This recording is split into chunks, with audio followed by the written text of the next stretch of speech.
What's up, guys? 2-3 yesterday, so got to get back on track, obviously. Hopefully, we can do that today with a couple of plays, although one of them is going to be a money line underdog in a situation where you don't necessarily expect them to win the game every single time, but you do think that there's value there. Maybe we'll just get right to it. I don't even know if I want to recap yesterday. It's just one of those wins even barely got there, I guess, with the Seattle Mariners. The other baseball games are just total losers, although the bullpens actually made those games look worse than they were with the starting pitching matchups. Carolina Hurricanes just fell into a hole and just couldn't get there. They played better in the third period, but it wasn't enough. And then the Cleveland Cavs had a bad first half, and they were actually down 18 in the game, but I think experience loomed large, and they really took over the game in the second half, dominated the second half, and wound up winning and covering. All right, NHL today. I'm going to have a play on this one. This is my Bruins going to Florida. Florida is up from minus 160 to minus 171. So it does look like there is cash coming in, pushing Florida up a bit. And I'm going to disagree with it.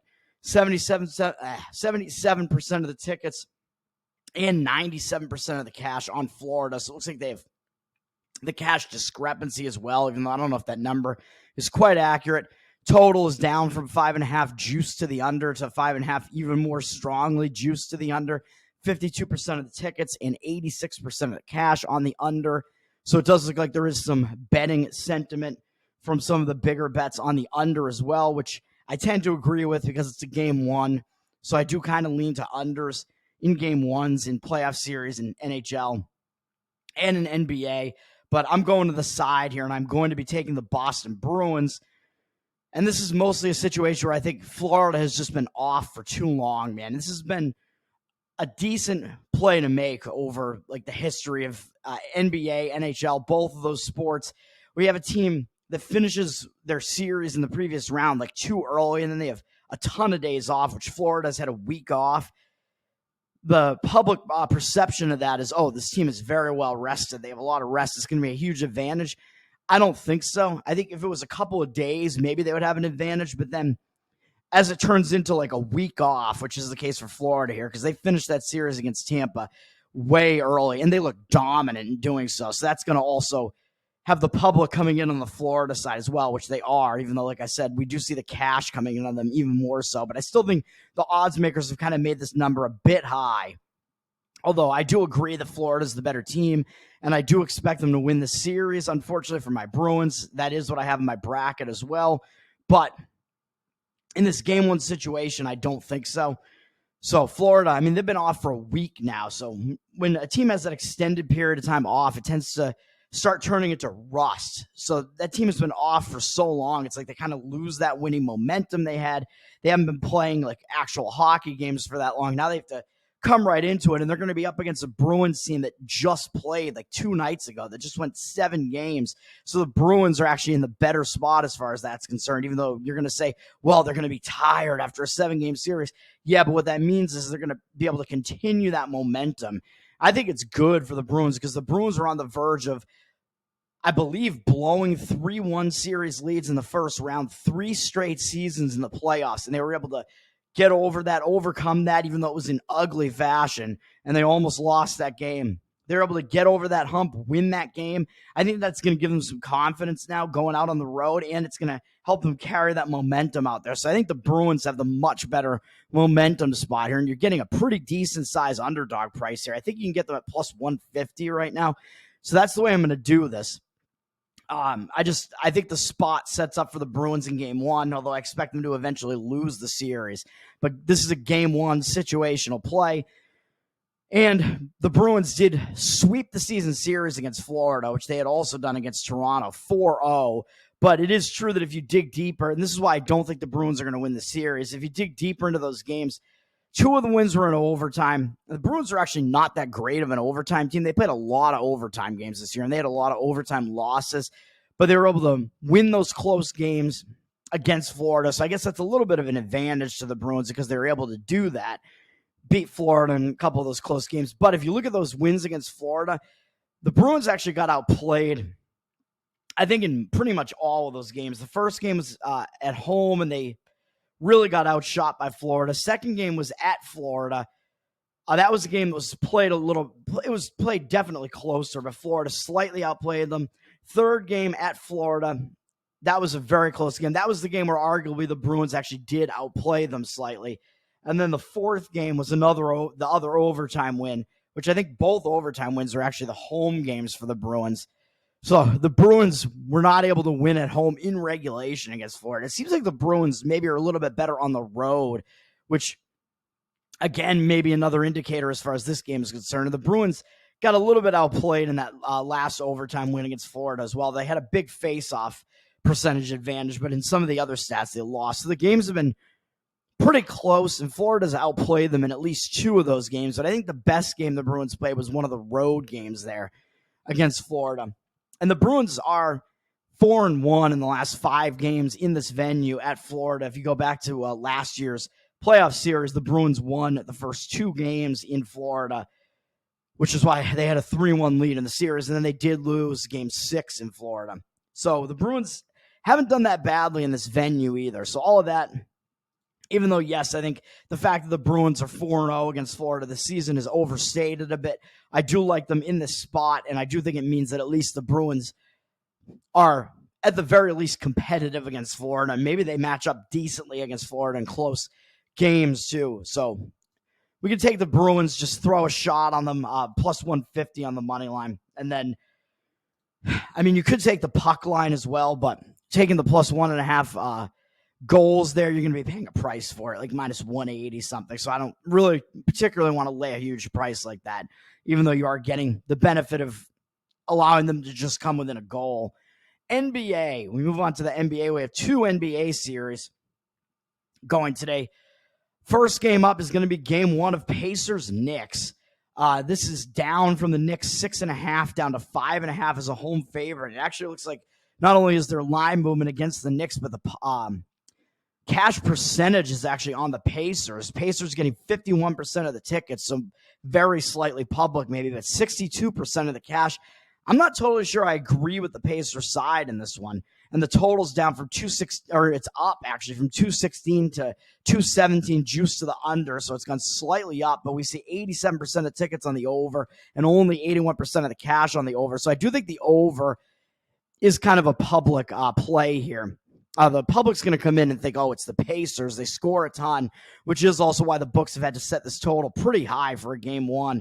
But it looks like less of the cash than the tickets are on the over. So I actually lean to the under in this one because it is a game 1. You get teams that have had a little bit of rest in this case, at least. Both of these teams, I think, have been off for a few days now after winning their game 1 series. The Knicks both teams winning in 6 games, I think. I don't even remember which series ended first. But they both, I think, ended around the same day. I think maybe 1 day apart. But the odds makers have put this pretty high. And if this is a defense versus offense game, man, Knicks being the much better defensive team, Pacers being basically all offense. So I think maybe even the side and total are correlated in this one. However, if you like the Pacers, that probably means the game's going to be higher scoring and at a faster pace. So Pacers may be correlated to the over, whereas the Knicks play defense, slow it down. They may be more correlated to an under, although you would also be, the Knicks side may be correlated with the under, but you would also be having to lay points with the Knicks. So you would be needing the Knicks to cover a line, cover a decent-sized number in a lower-scoring game, which is a little bit of an ask, although maybe less so in an NBA game. But I do actually lean to the under and kind of to the Knicks side in this one. I'm not going to play it, but the Knicks so I think the public may be thinking that the pace. Well, at first I should say, I guess, that the under tends to be a better, tends to be a better play in games 1 or game 1s here in these series because you tend to get more intense defense. These teams are ready to go. They've had a few days off. Now they're a little bit rested. So you get rested defenses coming into it, and the teams are going to be focused on each other and on playing defense in that first game of the series. So I would not want to play an over, especially in a number that's this high, and especially if you think the Knicks defense is going to show up and play and kind of slow the pace down, slow the Pacers and the pace down. But I do also kind of lean to the Knicks side. I think there is some public sentiment coming in on the Pacers. people liking that team that scores a lot, man. But I mean, it's only a slight public sentiment. And like I said, there is more cash coming in on the Pacers than tickets, which I don't necessarily agree with because I think experience does loom large here, and the Knicks do have more experience. The Pacers are very green. They're a very young team, and they just got through that first series. But I think that series is less impressive than maybe it looks. Yeah, they beat the Bucks as a road team, but the Bucks are just totally beat up, man. Giannis never played in the series. Lillard went down, and he missed, I think, 2 games in the series. So just bad times for the Bucks. 2 years in a row, man, the Bucks were just dealing with big-time injuries and got knocked out as the better seed, as the favorite, as the home team in the first round of the playoffs. Just tough going for the Bucks. The Knicks, I think their win over the Sixers is more impressive, man, even though it was a 2-7 series. The Sixers, and yeah, Embiid was obviously not totally healthy, and at points he was just like throwing the ball out of bounds to nobody, and it was just really weird with that Bell's palsy thing that like might have been affecting his eye and his ability to see. I don't even know. Plus his actual injury that he was dealing with. Still, I think that's an impressive win for the Knicks in that series, though, against a Sixers team that's still pretty good and one of the best teams in the conference, really, still. Even if they are playing with a 60% Joel Embiid, he still put up like a 50-point performance in one of those games and whatever. I think that that's still more impressive for the Knicks. The odds makers are still telling you the Knicks are the better team here. You're just laying a little bit of a price with them, but experience, I think, is going to come into play. Both coaches are good, and I think both coaches do have some playoff experience, but the Knicks have been here before. They lost in the first round last year, or no, they won in the first round last year, so they were in this round last year as well, and they lost to Miami, and they actually got upset in that series against Miami. So the Knicks actually were hosting the second round last year and got upset by a Miami team, and that Miami team had actually come off upsetting the Bucks. Well, lo and behold, the Knicks are playing another team that's coming off upsetting the Bucks here. So I think that might give the Knicks a little bit of extra focus here too, because they lost in a very similar series setup last year. So I like the Knicks to wind up eventually winning this series, and I do still like the Knicks in this game 1 here, even though the Pacers are getting the cash. And then in the night game tonight, game 2 of the T-Wolves Nuggets Western Conference game. So they're going to have played 2 games before my Celtics even get underway tomorrow night. T-Wolves Nuggets, this could be a zigzag type of spot, man, where, again, you see the T-Wolves kind of getting more of the public. Actually, you didn't see that in game 1, but you do see it in game 2 now. In game 1, the public was actually coming in on the Nuggets more so, and a little bit less of the cash. In game 2, the market has kind of changed direction after that game 1 performance from Minnesota. T-Wolves, it looks like the tickets are evenly split 50-50, and the Nuggets have the cash discrepancy at 70%, and the line's gone up from the Nuggets 4.5 to 5.5 with juice. So the books know about the zigzag, man. So I really don't think you're getting any value laying the price with the Nuggets, although that is the way I would lean here, because the books know that if you get that result in game 1 where that team that the books are telling you is the better team, even though, yes, as I mentioned, the power ratings guys actually, a lot of them have the T-Wolves as a slightly better team. I don't think so, even though I do think this line is too high. I think the Nuggets are still like slightly better than the T-Wolves, and that experience edge that the Nuggets have, as I mentioned in game 1. Nuggets have just been here and done that, man. And the T-Wolves are a very young, like green team, like it hasn't been to this level before. So I think that might wind up taking effect in a 7-game series. But so I think that is a reason to favor the Nuggets as well as being at home. That's going to give you like a 3-point edge in the playoffs, especially in elevation for the Nuggets here. But the T-Wolves were able to go in and win in game 1. So I think the Nuggets, yeah, I mean, you probably have to make them about a 4-point favorite or so. So 5.5 is a bit of a stretch, maybe a bit pushing it. But the books have also moved this line up because of the zigzag, man. The books know that if you get, like, especially an underdog, if that underdog comes in and they pull off an upset in game 1 as the road underdog, that home favorite tends to be a pretty good play in the second game. They're the team that has the adjustments to make. They make the adjustments. So it used to be like 10 years ago, the books thought they had to adjust the line like down a little bit on that home favorite to accommodate for the public. Oh no, the public's going to come in more on that underdog now. But the books know better now, man. They know that zigzag is a strong phenomenon, so they've actually moved the line up on the Nuggets here to accommodate for it. So I don't think you're getting any value on the Nuggets here, even though I do lean to that side, just because I think the Nuggets are going to have the adjustments to make, and it still looks like the cash discrepancy is pretty heavily on the Nuggets side. So that is the way I would lean there to bounce back from that ugly game one where they were pretty much losing all game. Pretty embarrassing performance. T-Wolves, I don't know, like that might make them, I don't know if that's going to make them a little bit overconfident headed into game two a little bit, but the Nuggets will have the adjustments to make, and I kind of expect them to do so, even though the T-Wolves have played pretty well against the Nuggets over the course of this season. So they've had some matchup edges there, and they are a very good defensive team. They've played pretty good defense. It is the T-Wolves will continuously in the series be the better defense getting points, but I don't think that means they're just going to cover every single game in the series. Totals also down in this one from 207.5 down to 205, juice to the over. In game twos, I think it's less of a trend, I guess, to say that the game twos, like I think game twos have a tendency to go over more than game ones do. Game ones have a tendency to be lower scoring, go under. You get the teams, like I said, that are coming off of some rest. They tend to come in, play more intense defense, whereas game two, you get a quick turnaround time, and the defenses are a little bit less rested. So I don't really like the under here, even though you do see sentiment coming in towards the under here, driving that total down a bit. Both of these teams do have good defenses for sure, especially Minnesota. 89% of the tickets on the over, but only 71% of the cash on the over.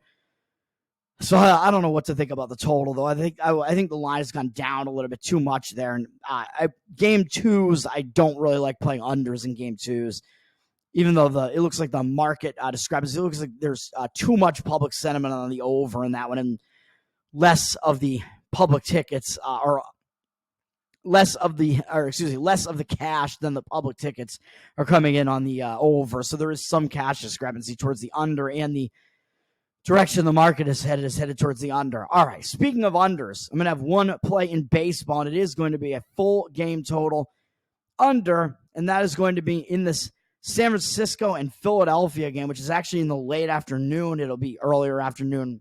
Or no, actually, this is in Philly. What am I saying? I thought this was West Coast. Whatever. It's a weird start time, 4:05 Eastern, and it is going to be in Philadelphia. This is the completion of this series. I think this is a 4-game series, actually. But I'm going to play the under in this one in Philly, San Francisco, even though, yeah, this was a night game last night. It was a close game.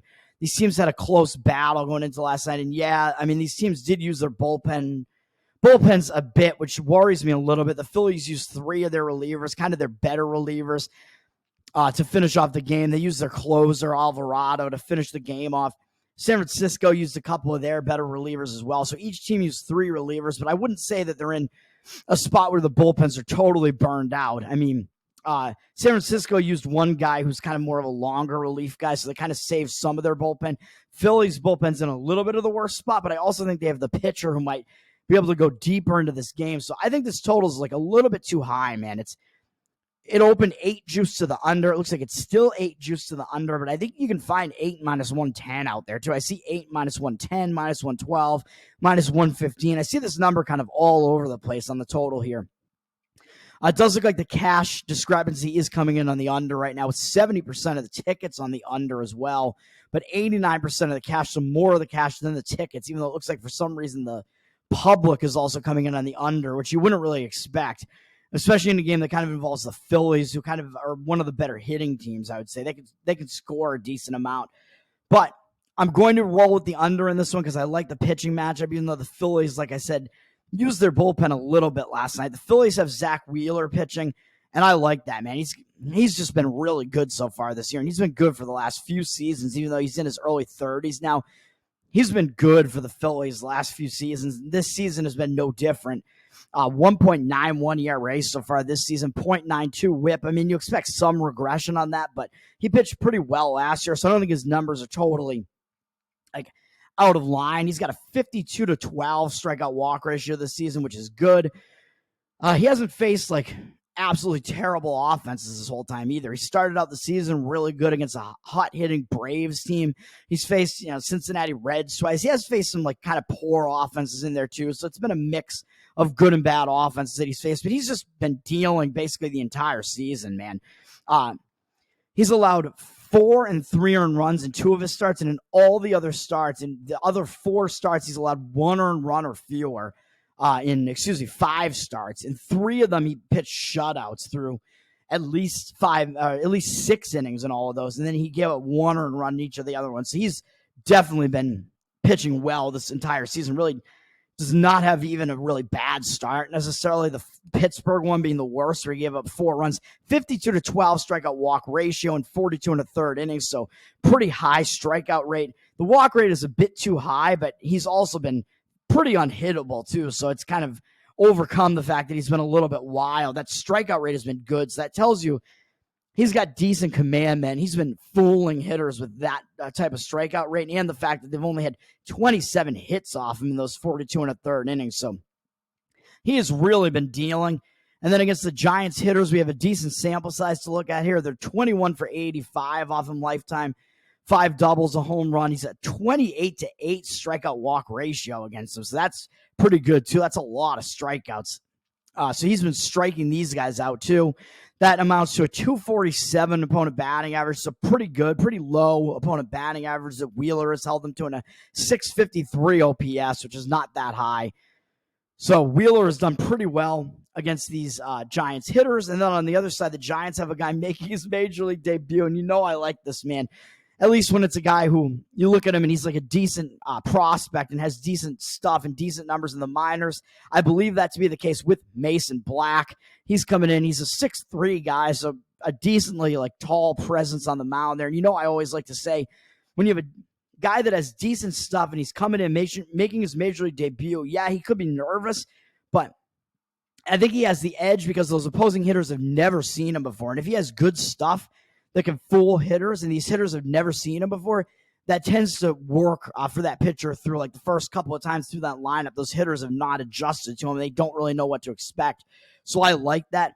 So we got Mason Black coming in. It seems like there are some of the scouting on him does say that he profiles more as a reliever, though, because he doesn't have 3 really excellent pitches. His top pitch is certainly his fastball, which he's gotten up from. It used to be low to mid 90s, and I guess he's been working on it. Now it's up high 90s and can even reach 100. So he's got a fastball that he can throw by hitters, and he's been doing so at double and triple A. His most recent stints in the minors, he has a pretty high strikeout rate.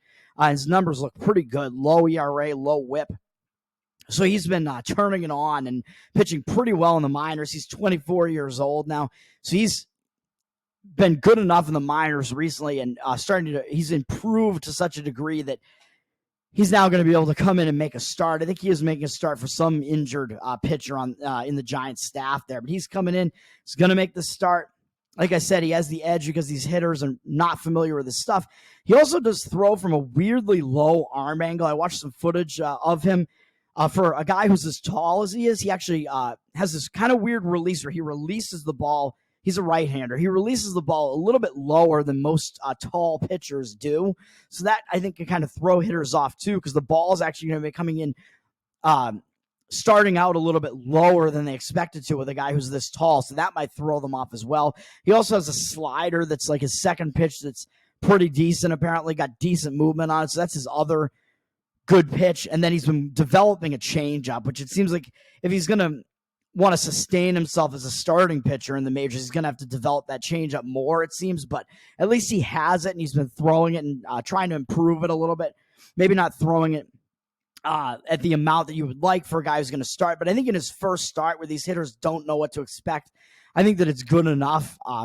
And I think he probably has a couple other types of fastballs in the arsenal, too, that he can kind of mix in as well. So I like that. So I like all that, man. I think all of that is going to put me on the under in this one for my one baseball play. So that is going to do it for me, man. So my 2 plays today are just taking a shot on the Bruins money line with that situation in game 1, where I think they have the momentum spot. Bruins at plus 150, and the under in San Francisco Giants, Philadelphia Phillies, under 8. You might have to pay a little bit of extra juice on it the way that it is now, but that's going to do it for me, man. Let's get back on track again. Come on. We're hovering at about even on the year so far, which I don't like this deep into the year. It hasn't been a great year for me so far, so come on. Peace.